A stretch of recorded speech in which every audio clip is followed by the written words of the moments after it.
Did you know that parts of the city of Liverpool will be underwater in 25 years' time?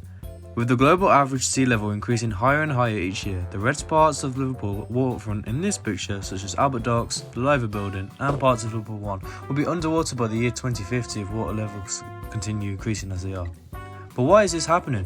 What is causing sea levels to rise on a global scale? What are countries doing to combat this? And are the effects of global warming and climate change irreversible? According to climate.gov, the global average sea level has increased by 8 to 9 inches since the 1880s, doubling growth from 0.06 inches a year in the 1900s to 0.14 in the 21st century. With an estimated 30% of the UK's population living on the coast, a third of citizens are likely to feel the impacts further of sea levels rising within the next 25 years, with a substantial amount of industry and energy supply in coastal regions, as well as £120 billion worth of infrastructure at risk because of the rising sea.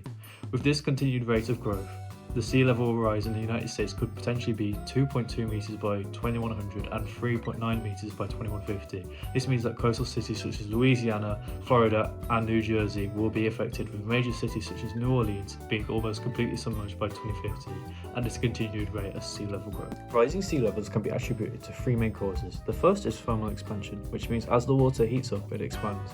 50% of rising sea levels stem from those warmer water oceans such as the Indian Ocean, which occupies more space and therefore has a higher sea level.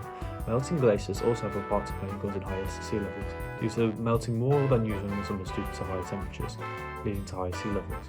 As the global temperature has increased to an average of 15 degrees and to warm by about 1.5 degrees by 2050, this will only increase the rate of melting and further increase sea levels. The same can be said for Greenland and Antarctica's ice sheets, with the increase in heat causing them to melt more quickly and collapse into the sea. Greenland, for example, accounts for enough ice that can raise the sea levels by over 7 metres. With the global temperature projected to rise by 2.5 degrees over the next 50 years, these causes of sea levels rising are only going to be exacerbated.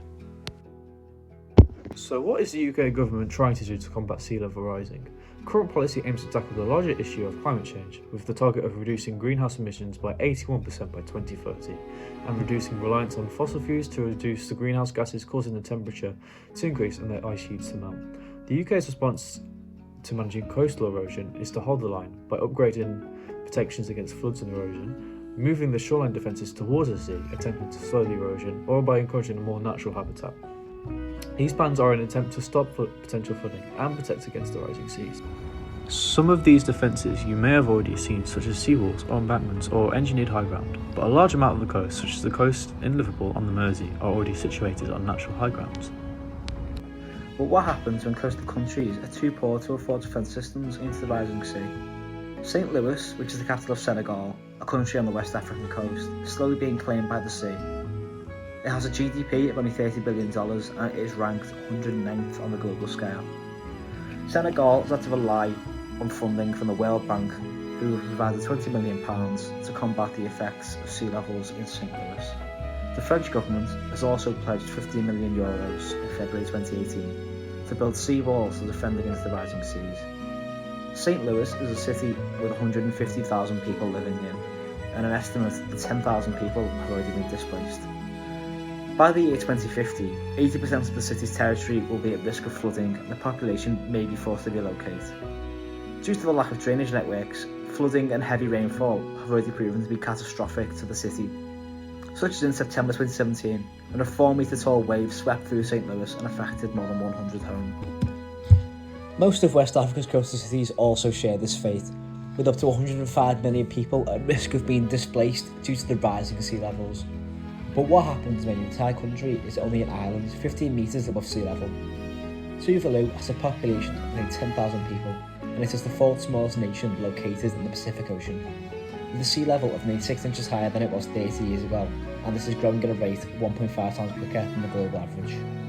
With their economy mainly reliant on foreign aid, the majority of Tuvalu's GDP is made up from donations from neighbouring countries and from the UN. Tuvalu just is not equipped to combat the rising sea, shown by the fact that already 2 of Tuvalu's 9 islands are on the verge of going underwater. The islands of Tuvalu are subject to water shortages and contaminated groundwater because of the rising sea levels. It can get very difficult for the population to continue to live there. These have caused some of Tuvalu's younger population to already begin to emigrate to other oceanic countries such as Australia and New Zealand. and whilst it is very difficult to estimate the numbers of people who could be at risk, Tuvalu may very much be at risk of becoming one of the first countries to fall victim to climate change. To conclude, the future for sea levels is almost entirely dependent on us because of how much greenhouse gases we emit. This graph shows predictions of how much the sea will rise on a global scale based on our uses of greenhouse gases such as methane, nitrous oxide and carbon dioxide.